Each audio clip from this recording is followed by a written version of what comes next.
Hello നമസ്കാരം. എല്ലാവർക്കും സഹകാരി raise പ്ലസിന്റെ daily current affairs ക്ലാസ്സിലേക്ക് സ്വാഗതം. അപ്പോൾ നമ്മുടെ ഇന്നത്തെ ക്ലാസ് എന്നത്തെയും പോലെ ഇന്നറിയേണ്ടത്. അപ്പോൾ നമുക്ക് ഇന്ന് എന്തെല്ലാം അറിയാം, ക്ലാസ്സിലേക്ക് കിടക്കാം.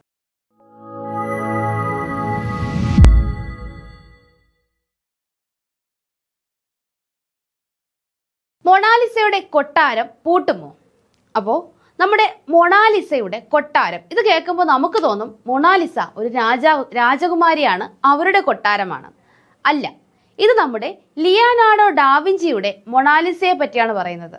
മൊണാലിസ സൂക്ഷിച്ചിരിക്കുന്നത് ഒരു കൊട്ടാരത്തിലാണ്. ഏതാണ് ആ കൊട്ടാരം? പാരീസിലെ ലൂവർ മ്യൂസിയം. എവിടെയാണ്?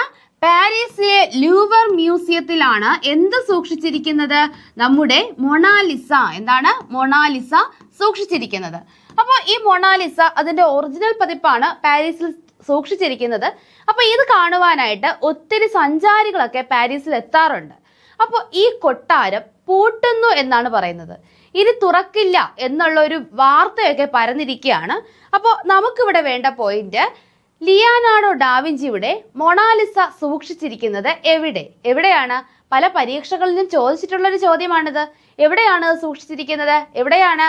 പാരീസിലാണ്. പാരീസിലെ ലൂവർ മ്യൂസിയത്തിലാണ്. എവിടെയാണ്? പാരീസിലെ ലൂവർ മ്യൂസിയം. കണ്ടാൽ വടിയെടുക്കേണ്ട, ചേര ഇനി സംസ്ഥാന പാമ്പ്. അപ്പൊ എന്താണ്? ഇനി ചേരയെ കണ്ടാൽ ആരും വടിയെടുക്കണ്ട, സംസ്ഥാന പാമ്പാണെന്നാണ് ഇവിടെ പറഞ്ഞിരിക്കുന്നത്. ഇത് കേൾക്കുമ്പോൾ നമ്മൾ എന്ത് ചെയ്യും? വടിയെടുക്കും. കാര്യം എന്താണ്? എന്തെങ്കിലും ഒന്ന് എഴഞ്ഞു വന്നാൽ നമ്മൾ ആ വീട്ടുകാർ പറയും അതിനൊന്നും ചെയ്യണ്ട, അത് ചേരയാണ്, അത് പാമ്പല്ല എന്ന് പറയും. കടിക്കില്ല, ചേരയാണെന്ന്.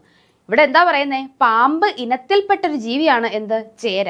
അപ്പോൾ ഇനി കണ്ടാ പറയും ദേ ചേരപ്പാമ്പെന്ന്. ആരും പറഞ്ഞു കളയരുത്, അപ്പോഴും അത് ചേര തന്നെയാണ്. നമുക്കിവിടെ പറയാനുള്ളത് എന്താണ്? കർഷക മിത്രം, കർഷകന്റെ മിത്രം എന്നറിയപ്പെടുന്നത് ചേരയാണ്. എന്നറിയപ്പെടുന്ന ചേര നമ്മുടെ മണ്ണിനെയും അറിയപ്പെടുന്നു. പക്ഷേ പാമ്പിനത്തിൽ ഏതെന്ന് ചോദിച്ചാൽ അത് ചേരയാണ്. കർഷക മിത്രം എന്നറിയപ്പെടുന്നത് ചേര കൂടിയാണ് എന്ന് ഓർക്കുക. നമ്മുടെ ഈ ചേരയെ സംസ്ഥാന പാമ്പ് പദവിയിലേക്ക് ഉയർത്തിയിരിക്കുകയാണ്. അപ്പൊ ചേരയുടെ പദവി ഉയർന്നു. ചേരയ്ക്ക് ഒരു പദവി കൊടുത്തു, പദവി ഉയർന്നു, സ്ഥാനക്കയറ്റം ഉണ്ടായി. എന്ത് സ്ഥാനക്കയറ്റമാണ് ഉണ്ടായത്? സംസ്ഥാന പാമ്പ്. എന്താണ്? സംസ്ഥാന പാമ്പ് ഇനമായി കരുതുന്നു ഇനി മുതൽ. എന്തിനെ? ചേരയെ. എന്താണ്? ചേര. അപ്പൊ ഉടനെ തന്നെ നമ്മുടെ മുഖ്യമന്ത്രി ഇതിന്റെ പ്രഖ്യാപനം ഉണ്ടാകും. അപ്പോൾ എന്ത് പദവിയാണ്, എന്ത് സ്ഥാനക്കയറ്റമാണ് ചേരയ്ക്ക് ലഭിച്ചിരിക്കുന്നത്? സംസ്ഥാന പാമ്പ്. കേരള സംസ്ഥാന പാമ്പ്. ഏതാണ്? ചേര. അടൂർ ബാലൻ മാധ്യമ പുരസ്കാരം രതീഷ് രവിക്ക്. ആരാണ്? രതീഷ് രവി. 2025 അടൂർ ബാലൻ മാധ്യമ പുരസ്കാരം നേടിയ വ്യക്തിയാണ് രതീഷ് രവി. അദ്ദേഹത്തിന്റെ കാടിനുള്ളിൽ വീണ്ടും യൂക്കാലി നടാനുള്ള വനം വകുപ്പിന്റെ നീക്കം സംബന്ധിച്ച് കാടൻ നയം എന്ന തലക്കെട്ടിൽ പ്രസിദ്ധീകരിച്ച ഒരു വാർത്തയ്ക്കാണ് ഈ ഒരു പുരസ്കാരം ലഭിച്ചത്. എന്താണ്? കാടൻ നയം. വനത്തിനുള്ളിൽ യൂക്കാലി മരങ്ങൾ നട്ടുപിടിപ്പിക്കാനുള്ള ഒരു നീക്കമുണ്ടായിരുന്നു വനം വകുപ്പിന്റെ. അപ്പോൾ ആ നീക്കത്തെ സംബന്ധിച്ച് അദ്ദേഹം എഴുതിയ ഒരു പ്രസിദ്ധീകരണം, ഒരു വാർത്ത, തലക്കെട്ടിൽ എഴുതിയ ഒരു വാർത്തയായിരുന്നു എന്ത്? കാടൻ നയം. അപ്പോൾ ഈ വാർത്തയ്ക്കാണ് 2025 അടൂർ ബാലൻ മാധ്യമ പുരസ്കാരം രതീഷ് രവിക്ക് ലഭിച്ചിരിക്കുന്നത്. ക്വാണ്ടം കമ്മ്യൂണിക്കേഷനിൽ നേട്ടം കൈവരിച്ച് ഇന്ത്യ. അപ്പോൾ ഇന്ത്യ ഒരു നേട്ടം കൈവരിച്ചിരിക്കുന്നു. എന്തിലാണ്? ക്വാണ്ടം കമ്മ്യൂണിക്കേഷനിൽ. അപ്പോൾ എന്താണ് ക്വാണ്ടം കമ്മ്യൂണിക്കേഷൻ? എന്താണ്? വൈദ്യുത കാന്തിക തരംഗത്തിന് കാരണമാകുന്ന മൗലിക കണമായ ഫോട്ടോണിനെ ഒപ്റ്റിക്കൽ കേബിളിലൂടെ കടത്തിവിട്ടുള്ള ആശയവിനിമയ രീതിയാണ് ക്വാണ്ടം കമ്മ്യൂണിക്കേഷൻ. എന്താണ് ക്വാണ്ടം കമ്മ്യൂണിക്കേഷൻ? വൈദ്യുത കാന്തിക തരംഗത്തിന് കാരണമാകുന്ന മൗലിക കണമാണ് ഏത്? ഫോട്ടോൺ. എന്താണ്? ഫോട്ടോൺ. എന്താണ്? ഫോട്ടോൺ. അതായത് ഇലക്ട്രോ മാഗ്നറ്റിക് വേവ്സ്. അതാണ് വൈദ്യുത കാന്തിക തരംഗങ്ങൾ. ഇലക്ട്രോ മാഗ്നറ്റിക് വേവ്സിന് കാരണമാകുന്ന മൗലിക കണം ഏതാണ്? ഫോട്ടോൺ ആണ്. ഈ ഫോട്ടോണിനെ ഒപ്റ്റിക്കൽ കേബിളിലൂടെ കടത്തിവിട്ട് ആശയവിനിമയം സാധ്യമാക്കുന്ന രീതിയെയാണ് നമ്മൾ എന്ത് പറയുന്നത്? Quantum communication. എന്താണ്? Quantum communication. ഈ ക്വാണ്ടം കമ്മ്യൂണിക്കേഷനിൽ നമ്മുടെ ഇന്ത്യ ഒരു നേട്ടം കൈവരിച്ചിരിക്കുകയാണ്. എന്താണെന്ന് നോക്കാം. പ്രതിരോധ ഗവേഷണ സ്ഥാപനമായ DRDO, ഇന്ത്യയുടെ പ്രതിരോധ ഗവേഷണ സ്ഥാപനമാണ് എന്ത്? DRDO. നമ്മുടെ DRDOയും IIT ഡൽഹിയും ചേർന്ന് നടത്തിയതാണ് ഈ പരീക്ഷണം. IIT ഡൽഹി ക്യാമ്പസിൽ ഫ്രീ സ്പേസ് ഒപ്റ്റിക്കൽ ലിങ്ക് സ്ഥാപിച്ചായിരുന്നു പരീക്ഷണം. അപ്പോൾ എന്താണ് സ്ഥാപിച്ചത്? Free space optical link. IIT ഡൽഹിയിൽ ഫ്രീ സ്പേസ് ഒപ്റ്റിക്കൽ ലിങ്ക് സ്ഥാപിച്ചുകൊണ്ടാണ് ഇത്തരമൊരു പരീക്ഷണം നടത്തിയത്. ആരൊക്കെ ചേർന്നിട്ടാണ്? നമ്മുടെ DRDOയും IIT ഡൽഹിയും ചേർന്നിട്ട്. ഒരു പക്ഷേ ഓപ്ഷനിൽ IIT ഒക്കെ മാറ്റിത്തരാം, തെറ്റിപ്പോകരുത്. DRDOയും IIT ഡൽഹിയും ചേർന്നിട്ടാണ് ഈ പരീക്ഷണം നടത്തിയത്. അപ്പോൾ ഈ പരീക്ഷണത്തിൽ എന്ത് ചെയ്തു? കേബിളുകൾ സ്ഥാപിക്കാതെ പ്രകാശരശ്മികൾ വഴി ഡേറ്റ കൈമാറി. എന്ത് ചെയ്തു? പ്രകാശരശ്മികൾ വഴി, കേബിളുകൾ സ്ഥാപിക്കാതെ പ്രകാശരശ്മികൾ വഴി എന്ത് ചെയ്തു? ഡേറ്റ കൈമാറി. അപ്പോൾ അതാണ് പറയുന്നത് ഒപ്റ്റിക്കൽ കേബിൾ. വയറല്ല, വയറായിട്ടുള്ള കേബിൾ അല്ല. നമ്മൾ കേബിൾസ് എന്ന് പറയുമ്പോൾ എന്താണ്? നമ്മൾ വയറാണല്ലേ, വയർ വഴിയാണ് ഇവിടെ കമ്മ്യൂണിക്കേഷൻ നടക്കുന്നത്. ഇവിടെ എന്താണ്? Optical cable. അവിടെ കേബിളിന്റെ ആ ഒരു ജോലി നിർവഹിക്കുന്നത് പ്രകാശമാണ്. അതാണ് ഒപ്റ്റിക്കൽ കേബിൾ. ഇവിടെ എന്ത് ചെയ്തു? വയറില്ലാതെ, കേബിളുകൾ സ്ഥാപിക്കാതെ എന്ത് ചെയ്തു? പ്രകാശരശ്മികൾ വഴി ഡേറ്റ കൈമാറുകയാണ് FSO ചെയ്തത്. FSO എന്താണ്? Free space optical link. FSO ചെയ്തത് എന്താണ്? കേബിളുകൾ സ്ഥാപിക്കാതെ പ്രകാശരശ്മികൾ വഴി ഡേറ്റ കൈമാറി. അപ്പോൾ ഇങ്ങനെയാണ് ക്വാണ്ടം കമ്മ്യൂണിക്കേഷനിൽ ഇന്ത്യ നേട്ടം കൈവരിച്ചത്. ആരൊക്കെ ചേർന്നിട്ടാണ്? DRDOയും IIT ഡൽഹിയും. അപ്പോൾ എന്താണ് ക്വാണ്ടം കമ്മ്യൂണിക്കേഷൻ എന്നുള്ള കാര്യം മറക്കരുത്. വൈദ്യുത കാന്തിക തരംഗങ്ങൾക്ക് കാരണമാകുന്ന മൗലിക കണമായ ഫോട്ടോണിനെ ഒപ്റ്റിക്കൽ കേബിളിലൂടെ കടത്തിവിട്ട് ആശയവിനിമയം സാധ്യമാക്കുന്നതിനെയാണ് എന്തെന്ന് പറയുന്നത്? ക്വാണ്ടം കമ്മ്യൂണിക്കേഷൻ എന്ന് പറയുന്നത്. വായിച്ചു വളരുക. അപ്പോൾ ഇത് ഒരു ദിവസം മുന്നേ തന്നെ നമ്മുടെ പത്രത്തിൽ വന്നു കഴിഞ്ഞു. നാളത്തെ ദിവസം നമുക്ക് എല്ലാവർക്കും അറിയാം, ജൂൺ 19 PN പണിക്കരുടെ ചരമദിനം. എന്താണ്? PN പണിക്കരുടെ ചരമദിനം. ജൂൺ 19 PN പണിക്കരുടെ ചരമദിനം കേരളത്തിൽ എന്തായി ആചരിക്കുന്നു? വായനാ ദിനമായി ആചരിക്കുന്നു. എന്താണ്? വായനാ ദിനം. അപ്പൊ നമ്മുടെ നാളെ വായനാ ദിനമാണ്. അതിനോടനുബന്ധിച്ച് ഇന്ന് പത്രത്തിൽ വന്നൊരു വാർത്തയാണിത്. മലയാളികൾക്ക് വായനാ ലോകത്തേക്കുള്ള വാതിൽ തുറന്നിട്ട വ്യക്തിയാണ് PN പണിക്കർ. 1995 ജൂൺ 19 അദ്ദേഹം അന്തരിച്ചത്. 1995 ജൂൺ 19. അപ്പോൾ എത്ര വർഷമാകുന്നു?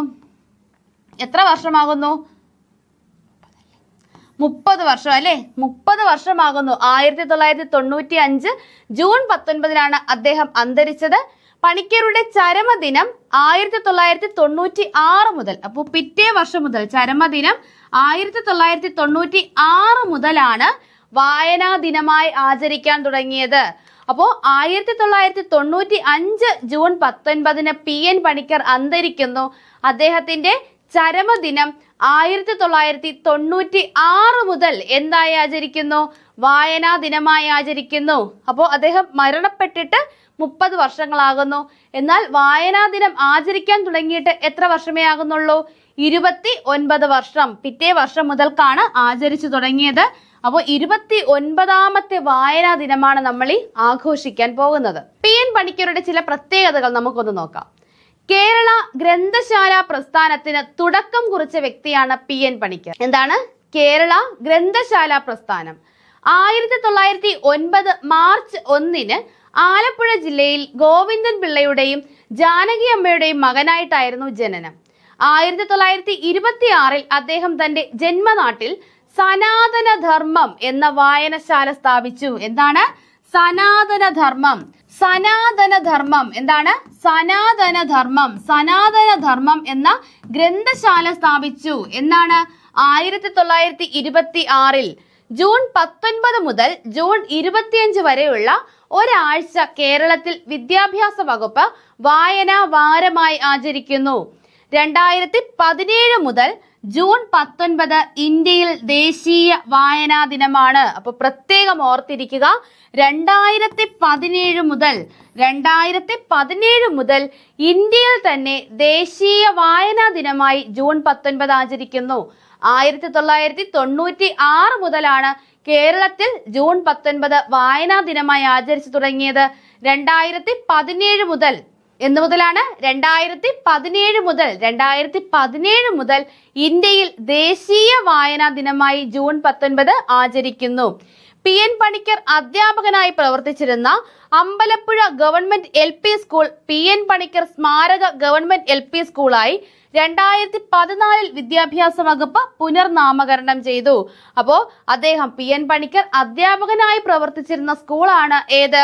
Ambalappuzha government LP school. ആ സ്കൂള് 2014 മുതൽ എന്തെന്നറിയപ്പെടുന്നു? PN പണിക്കർ സ്മാരക ഗവൺമെന്റ് LP സ്കൂൾ എന്നറിയപ്പെടുന്നു. കൂടാതെ 2004 PN പണിക്കരുടെ സ്റ്റാമ്പ് പുറത്തിറങ്ങി. ഏതാണ് വർഷം?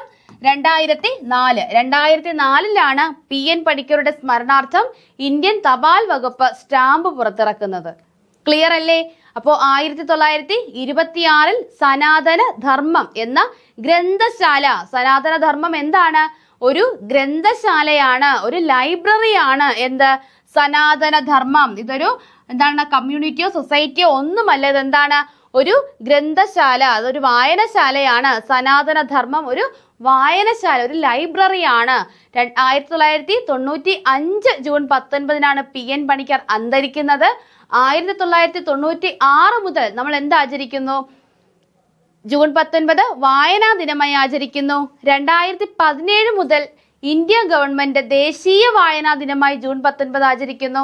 നമ്മൾ ഒരാഴ്ചയാണ് വായനാ വാരം ആചരിക്കുന്നത്.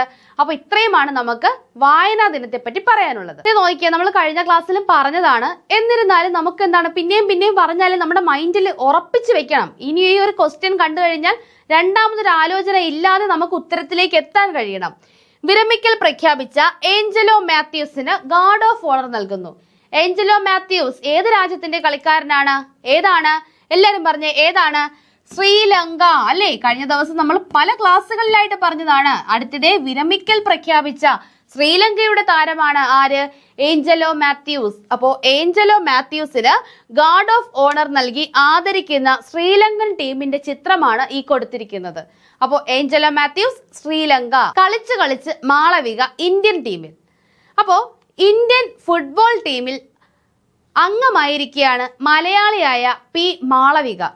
നീണ്ട 26 വർഷങ്ങൾക്ക് ശേഷമാണ് ഇന്ത്യൻ വനിതാ ഫുട്ബോൾ ടീമിൽ ഒരു മലയാളി അംഗമാകുന്നത്.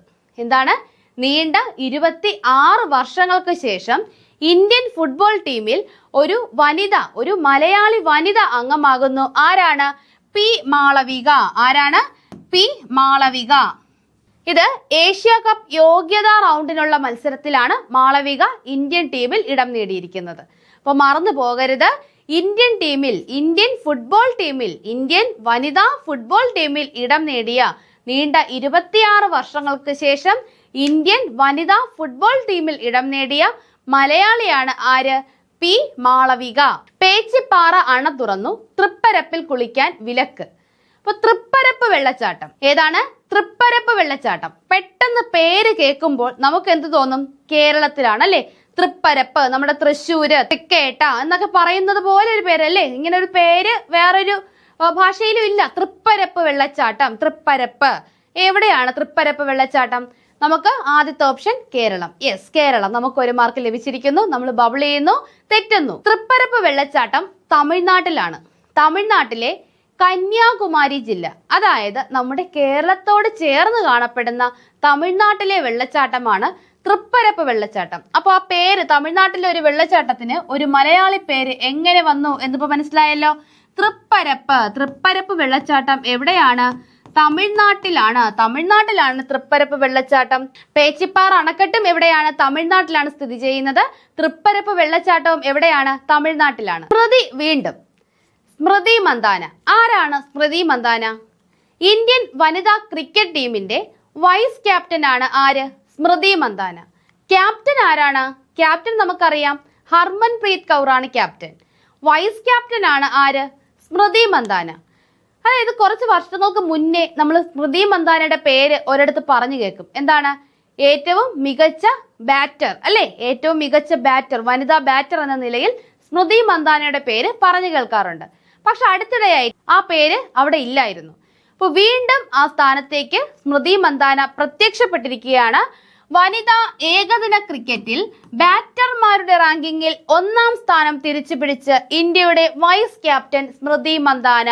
ഏതിലാണ് വനിതാ ഏകദിന ക്രിക്കറ്റിൽ ബാറ്റർമാരുടെ റാങ്കിങ്ങിൽ 1-ാം സ്ഥാനം ആർക്കാണ്? സ്മൃതി മന്ദാനയ്ക്കാണ്. 2019 ശേഷം ഇതാദ്യമായിട്ടാണ് സ്മൃതി വീണ്ടും 1-ാം റാങ്കിലേക്ക് വരുന്നത്. അപ്പോൾ അവസാനമായി സ്മൃതി മന്ദാന 1-ാം റാങ്കിലെത്തിയത് 2019 അതിനുശേഷം ഇപ്പോഴാണ് വീണ്ടും 1-ാം സ്ഥാനത്തേക്ക് വരുന്നത്. ഇപ്പോൾ വനിതാ ഏകദിന ക്രിക്കറ്റിന്റെ വേദി നമ്മൾ കഴിഞ്ഞ ദിവസം പറഞ്ഞായിരുന്നു. ഏതാണ്? ശ്രീലങ്കയാണ് ആതിഥ്യം വഹിക്കുന്നത്. ശ്രീലങ്കയും ഇന്ത്യയും ചേർന്നാണ്. കടത്തിക്കൊണ്ട് പോകല്ലേ, ഇതെന്താണ്? ഈ ജീവി എന്താണെന്ന് നിങ്ങൾക്ക് ആർക്കെങ്കിലും അറിയാവോ? പണ്ട് സ്കൂൾ ക്ലാസ്സുകളിലൊക്കെ നമ്മൾ കേട്ട് പരിചയമുള്ളൊരു പേരായിരുന്നു. എനിക്ക് എന്താണെന്ന് ഓർമ്മയില്ല, പക്ഷെ ഞാനൊരു LP ക്ലാസ്സിലൊക്കെ പഠിക്കുമ്പോൾ ഞാൻ ഈ ജീവിയുടെ പേര് കേട്ടിട്ടുണ്ട്. അപ്പോൾ ഇതെന്ത് ജീവിയാണെന്ന് ആർക്കെങ്കിലും പെട്ടെന്ന് കണ്ടാൽ മനസ്സിലാവുന്നുണ്ടോ? എനിക്ക് മനസ്സിലായില്ല. ഇത് ഉറുമ്പ് തീനിയാണ്. എന്താണ്? ഉറുമ്പ് തീനി. ഈ ജീവിയുടെ പേരാണ് ഉറുമ്പ് തീനി. കോഴിക്കോടിന്റെ ഔദ്യോഗിക മൃഗമായി ഈയിടെ പ്രഖ്യാപിച്ച ജീവിയാണ് ഏത്? ഉറുമ്പ് തീനി. ഏതാണ്? ഉറുമ്പ് തീനി. കോഴിക്കോടിന്റെ ഔദ്യോഗിക മൃഗമാണ് ഉറുമ്പ് തീനി. ഇത് വംശനാശ ഭീഷണി നേരിട്ട് കൊണ്ടിരിക്കുന്ന ഒരു ജീവിയാണ്. കാരണം എന്താണ്? ഈ ഉറുമ്പ് തീനിക്ക് വലിയൊരു ഡിമാൻഡ് ഉണ്ട്. ചൈനീസ് മരുന്നുകൾ ഉണ്ടാക്കാനും ഭക്ഷണത്തിനുമൊക്കെ ആയിട്ട് ഉറുമ്പ് തീനിയെ ഉപയോഗിക്കും. എന്തിനാണ്? ചൈനീസ് മരുന്നുകൾ ഉണ്ടാക്കാനും ഭക്ഷണത്തിനുമൊക്കെ ആയിട്ട് ഈ ഉറുമ്പ് തീനിയെ ഉപയോഗിക്കാറുണ്ട്. അപ്പോൾ അതുകൊണ്ട് തന്നെ ഇവിടെ നിന്ന് എന്ത് ചെയ്യും? ഇതിനെ പിടിച്ച് കയറ്റുമതി ചെയ്യും. വംശനാശ ഭീഷണി നേരിട്ട് കൊണ്ടിരിക്കുന്ന ഒരു ജീവി കൂടിയാണ് എന്ത്? ഉറുമ്പ് തീനി. നമുക്കറിയേണ്ടത് കോഴിക്കോടിന്റെ ഔദ്യോഗിക മൃഗമായി അടുത്തിടെ പ്രഖ്യാപിച്ച ജീവിയാണ് ഏത്? ഉറുമ്പ് തീനി. ഏതാണ്? ഉറുമ്പ് തീനി. നമുക്കിനി കുറച്ചധികം കറണ്ട് അഫയേഴ്സ് ഫാക്ട് അറിഞ്ഞാലോ? കാലാവസ്ഥാ പ്രവചനത്തിനായുള്ള മൈക്രോസോഫ്റ്റിന്റെ AI മോഡൽ. അപ്പോൾ മൈക്രോസോഫ്റ്റ് ഒരു AI മോഡൽ ഇറക്കിയിട്ടുണ്ട്. എന്തിനു വേണ്ടിയിട്ടാണ്? കാലാവസ്ഥാ പ്രവചനത്തിന് വേണ്ടിയിട്ട്. നമ്മുടെ കേരളം കവചം കൊണ്ടുവന്നിട്ടുണ്ട്. അതുപോലെ മൈക്രോസോഫ്റ്റ് കൊണ്ടുവന്നതാണ് അറോറ. എന്താണ്? അറോറ. കാലാവസ്ഥാ പ്രവചനത്തിനായുള്ള മൈക്രോസോഫ്റ്റിന്റെ AI മോഡലാണ് അറോറ. ഗഗൻയാൻ വർഷമായി ISRO ആചരിക്കാൻ തീരുമാനിച്ച വർഷം. ഇസ്രോ എന്ന് വെച്ചാൽ ISRO എന്നാണ്. ISRO ചേർത്ത് വായിക്കുന്നു ഇസ്രോ. അപ്പോ ഗഗൻയാൻ വർഷമായി ISRO ആചരിക്കാൻ തീരുമാനിച്ച വർഷം 2025 ഏതാണ്? 2025. പ്രഥമ നീരജ് ചോപ്ര ക്ലാസിക് ജാവലിംഗിന്റെ വേദി ബാംഗ്ലൂരാണ്. എവിടെയാണ്? ബാംഗ്ലൂർ. പ്രഥമ നീരജ് ചോപ്ര ക്ലാസിക് ജാവലിംഗ്. അപ്പോൾ നീരജ് ചോപ്രയുടെ പേരിൽ നടത്തുന്നതാണ് നീരജ് ചോപ്ര ക്ലാസിക് ജാവലിംഗിന്റെ വേദി ബാംഗ്ലൂരാണ്. UKയുടെ വിദേശ രഹസ്യാന്വേഷണ ഏജൻസിയായ MI6. ഏതാണ്? MI6നെ നയിക്കുന്ന ആദ്യ വനിതയാണ് ബ്ലെയ്സ് മെട്രേവലി. ആരാണ്? ബ്ലെയ്സ് മെട്രേവലിയാണ് UKയുടെ വിദേശ രഹസ്യാന്വേഷണ ഏജൻസിയായ MI6. ഏതാണ്? MI6നെ നയിക്കുന്ന ആദ്യ വനിതയാണ് ബ്ലെയ്സ് മെട്രേവലി. ആരാണ്? ബ്ലെയ്സ് മെട്രേവലി. അപ്പൊ UKയുടെ വിദേശ രഹസ്യാന്വേഷണ ഏജൻസി ഏതാണ്? MI6 ആണ്. MI6നെ നയിക്കുന്ന ആദ്യ വനിതയാണ് ആര്? ബ്ലെയ്സ് മെട്രേവലി. ആരാണ്? ബ്ലെയ്സ് മെട്രേവലി. ബഹുരാഷ്ട്ര സൈനികാഭ്യാസമായ എക്സർസൈസ് ഖാൻക്വസ്റ്റ്. ഏതാണ്? എക്സർസൈസ് ഖാൻക്വസ്റ്റ് 2025 ആതിഥേയത്വം വഹിക്കുന്ന രാജ്യമാണ് മംഗോളിയ. ബഹുരാഷ്ട്ര സൈനികാഭ്യാസമായ എക്സർസൈസ് ഖാൻക്വസ്റ്റ് 2025 ആതിഥേയത്വം വഹിക്കുന്ന രാജ്യം മംഗോളിയ. കുടുംബശ്രീക്ക് കീഴിലുള്ള സംരംഭങ്ങളെ സാങ്കേതിക പരിശീലനം ലഭ്യമായി വിജയകരമാക്കാൻ നടപ്പിലാക്കുന്ന പദ്ധതിയാണ് സ്മാർട്ട് ശ്രീ. അതായത് നമ്മുടെ കുടുംബശ്രീക്ക് കീഴിൽ ഒത്തിരി സംരംഭങ്ങൾ ആരംഭിക്കുന്നുണ്ട് അല്ലേ? നമ്മൾ ഓരോ ക്ലാസ്സിലും പറഞ്ഞിട്ടുള്ളതാണ്. ഒരുപാട് സംരംഭങ്ങൾ കുടുംബശ്രീയുടെ കീഴിൽ വരുന്നുണ്ട്. അപ്പൊ ഇതിന് സാങ്കേതിക പരിശീലനം ലഭ്യമാക്കി കൂടുതൽ വിജയകരമാക്കാൻ വേണ്ടി നടപ്പിലാക്കുന്ന പദ്ധതിയാണ് എന്ത്? സ്മാർട്ട് ശ്രീ. എന്താണ്? സ്മാർട്ട് ശ്രീ. ഇനി നമുക്കൊന്ന് റിവിഷൻ ചെയ്ത് നോക്കാം. വയോജനങ്ങളുടെ ഏകാന്തത അകറ്റുന്നതിനായി ആരംഭിക്കുന്ന പദ്ധതിയാണ് സല്ലാപം പദ്ധതി. കഴിഞ്ഞ ദിവസം നമ്മൾ പറഞ്ഞതാണ്, വയോജനങ്ങളുടെ ഏകാന്തത അകറ്റുന്നതിനായിട്ടുള്ള പദ്ധതിയാണ് സല്ലാപം. കാനഡയുടെ പ്രധാനമന്ത്രി G7 സമ്മിറ്റ് നടക്കുന്നത് കാനഡയിലാണ്. കാനഡയുടെ പ്രധാനമന്ത്രിയാണ് കേട്ടോ, പ്രധാനമന്ത്രിയാണ് മാർക്ക് കാർണി. ആരാണ്? Mark Carney. ആവർത്തിച്ച് വാർത്തകളിൽ ഇടം നേടിയിരിക്കുന്ന ഒരു വ്യക്തിയാണ് മാർക്ക് കാർണി. അപ്പൊ വ്യക്തമായിട്ട് പഠിച്ചു വെക്കുക, കാനഡയുടെ പ്രധാനമന്ത്രിയാണ് മാർക്ക് കാർണി. സംസ്ഥാന ബാലാവകാശ കമ്മീഷൻ ആരംഭിച്ച ഇന്റർനെറ്റ് റേഡിയോ ഏതാണ്? റേഡിയോ നെല്ലിക്ക. സംസ്ഥാന ബാലാവകാശ കമ്മീഷൻ ആരംഭിച്ച ഇന്റർനെറ്റ് റേഡിയോയാണ് റേഡിയോ നെല്ലിക്ക. സംസ്ഥാന ബാലാവകാശ കമ്മീഷന്റെ ചെയർമാൻ ആരാണ്? KV മനോജ്. ആരാണ്? KV മനോജ് ആണ് സംസ്ഥാന ബാലാവകാശ കമ്മീഷന്റെ ചെയർമാൻ. സൈപ്രസിന്റെ പ്രസിഡന്റ് ആരാണ്? നമ്മുടെ പ്രധാനമന്ത്രി നരേന്ദ്രമോദി സന്ദർശിച്ച സ്ഥലമാണ് സൈപ്രസ്. സൈപ്രസിന്റെ ഇതാണ് സിവിലിയൻ ബഹുമതിയൊക്കെ നമ്മുടെ പ്രധാനമന്ത്രിക്ക് ലഭിച്ചിട്ടുണ്ട്. സൈപ്രസിന്റെ പ്രസിഡന്റ് ആണ് നിക്കോസ് ക്രിസ്റ്റോ ഡൗലിഡ്സ്. ആരാണ്? നിക്കോസ് ക്രിസ്റ്റോ ഡൗലിഡ്സ്. ആരാണ്? നിക്കോസ് ക്രിസ്റ്റോ ഡൗലിഡ്സ്. 2025 21ാമത് ക്ലബ്ബ് ലോകകപ്പിന് വേദിയാകുന്ന രാജ്യം. ഫുട്ബോൾ പ്രേമികളാണെങ്കിൽ ഇപ്പോൾ ഉറക്കമൊഴിച്ചിരുന്ന് കാണുന്നുണ്ട്. 2025 21ാമത് ക്ലബ്ബ് ലോകകപ്പിന് വേദിയാകുന്ന രാജ്യം അമേരിക്കയാണ്. എവിടെയാണ്? അമേരിക്ക. കൊമരം ഭീം റിസർവ് ഏത് സംസ്ഥാനത്താണ്? കൊമരം ഭീം റിസർവ് തെലങ്കാനയിലാണ്. എവിടെയാണ്? തെലങ്കാന. അപ്പൊ നമ്മൾ കൂടുതൽ വാർത്തകൾ അറിഞ്ഞു, റിവിഷൻ ചെയ്തു. ഇനി നമുക്ക് റിലേറ്റഡ് ക്വസ്റ്റ്യൻസ് നോക്കാം. അടുത്തിടെ സംസ്ഥാന പാമ്പായി തിരഞ്ഞെടുത്ത പാമ്പ് വർഗം ഏത്? ഓപ്ഷൻ എ മൂർഖൻ, ബി അണലി, സി ചേര, ഡി രാജവെമ്പാല. ഇതിലേതാണ് നമ്മുടെ സംസ്ഥാന പാമ്പ്? ഏതാണ് നമ്മുടെ സംസ്ഥാന പാമ്പ്? മൂർഖനാണോ, അണലിയാണോ, ചേരയാണോ, രാജവെമ്പാലയാണോ? ഏതാണ്? ചേര പാമ്പല്ല എന്ന് പറഞ്ഞു പോകരുത്. ഉത്തരം എന്താണ്? എല്ലാരും കമന്റ് ചെയ്തേ. ഏതാണ്? ചേര. ഓപ്ഷൻ സി ചേരയാണ് ഉത്തരമായി വരുന്നത്. പി മാളവിക ഏത് കായിക ഇനവുമായി ബന്ധപ്പെട്ട താരമാണ്? Option A cricket, B football, C hockey, D volleyball. ഏതാണ്? ക്രിക്കറ്റ് ആണോ, ഫുട്ബോൾ ആണോ, ഹോക്കി ആണോ, വോളിബോൾ ആണോ? ഏതാണ്? ഓപ്ഷൻ ബി ഫുട്ബോൾ ആണ്. മാളവിക കേരളത്തിൽ നിന്നും ഇന്ത്യൻ വനിതാ ഫുട്ബോൾ ടീമിലേക്ക് ഇടം നേടിയ വനിതയാണ് ആര്? പി മാളവിക. നീണ്ട 26 വർഷങ്ങൾക്ക് ശേഷം. Consider the following statements regarding Amitabh Kant. He resigned from the post of India's G20 Sherpa. He served as CEO of Niti Aayog from 2016 to 2022. He was India's first G20 Sherpa since independence. Which of the above statements are correct? അപ്പോൾ നമ്മൾ കഴിഞ്ഞ ക്ലാസ്സിൽ പഠിച്ചതാണ് അമിതാഭ് കാന്തിനെ പറ്റി. Options നോക്കാം. A 1 and 2 only, B 1 and 3 only, C 2 and 3 only, D all of the above. Amitabh കാന്തുമായി ബന്ധപ്പെട്ട ശരിയായിട്ടുള്ള വിച്ച് സ്റ്റേറ്റ്മെന്റ്സ് ആർ കറക്റ്റ് എന്നാണ് ചോദ്യം. ശരിയായിട്ടുള്ള പ്രസ്താവനകൾ ഏത്? അപ്പോൾ അറിയാവുന്നവർ പെട്ടെന്ന് കമന്റ് ചെയ്യുക. നമ്മൾ കഴിഞ്ഞ ക്ലാസ്സിൽ പഠിച്ച കാര്യമാണ്. He resigned from the post of India's G20 Sherpa.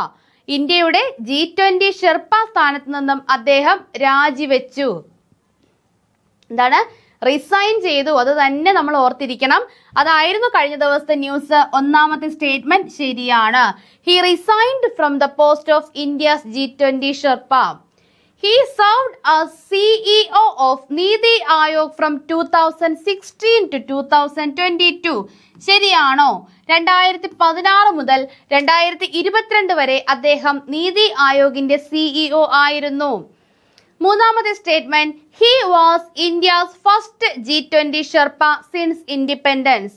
ഇൻഡിപെൻഡൻസിന് ശേഷം ഇന്ത്യയുടെ ആദ്യത്തെ ഷെർപ്പ G20 ഷെർപ്പയായിരുന്നു അമിതാഭ് കാന്ത്. ശരിയാണോ?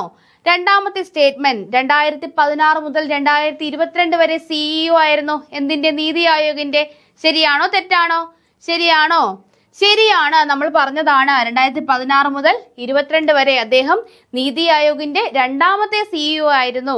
ആദ്യത്തേത് ആരെന്നു കൂടി നമ്മൾ കഴിഞ്ഞ ക്ലാസ്സിൽ പറഞ്ഞിട്ടുണ്ടായിരുന്നു. ആരായിരുന്നു? സിന്ധു ശ്രീ ഖുള്ളറാണ് നീതി ആയോഗിന്റെ ആദ്യത്തെ സിഇഒ. രണ്ടാമത്തെ സ്റ്റേറ്റ്മെന്റ് ശരിയാണ്. അദ്ദേഹം ഇന്ത്യയുടെ ആദ്യത്തെ ഷെർപ്പ, G20 ഷെർപ്പയാണ്. ഇൻഡിപെൻഡൻസിന് ശേഷമുള്ള ഇന്ത്യയുടെ ആദ്യത്തെ G20 ഷെർപ്പയാണ്. അങ്ങനെ ഒരു പോയിന്റ് നമ്മൾ പറഞ്ഞിരുന്നോ? ഇല്ല, അത് തെറ്റാണ്. അദ്ദേഹം 2022 ശേഷം, അതായത് നീതി ആയോഗിന്റെ സിഇഒ സ്ഥാനത്തിന് ശേഷം അദ്ദേഹം വഹിക്കുന്ന പദവിയാണ് G20 ഷെർപ്പ, ഇന്ത്യയുടെ G20 ഷെർപ്പ എന്ന സ്ഥാനം. അപ്പോൾ 1ഉം 2ഉം മാത്രമാണ് ശരി. നമുക്ക് ഉത്തരമായി വരുന്നത് ഓപ്ഷൻ എ ആണ്, 1 and 2 only. Option A 1 and 2 only. അപ്പോൾ ഇത്രയുമാണ് നമ്മുടെ ക്ലാസ്. അടുത്ത ക്ലാസ്സിലൂടെ കൂടുതൽ ആനുകാലിക വാർത്തകളുമായി നമുക്ക് വീണ്ടും കാണാം. താങ്ക്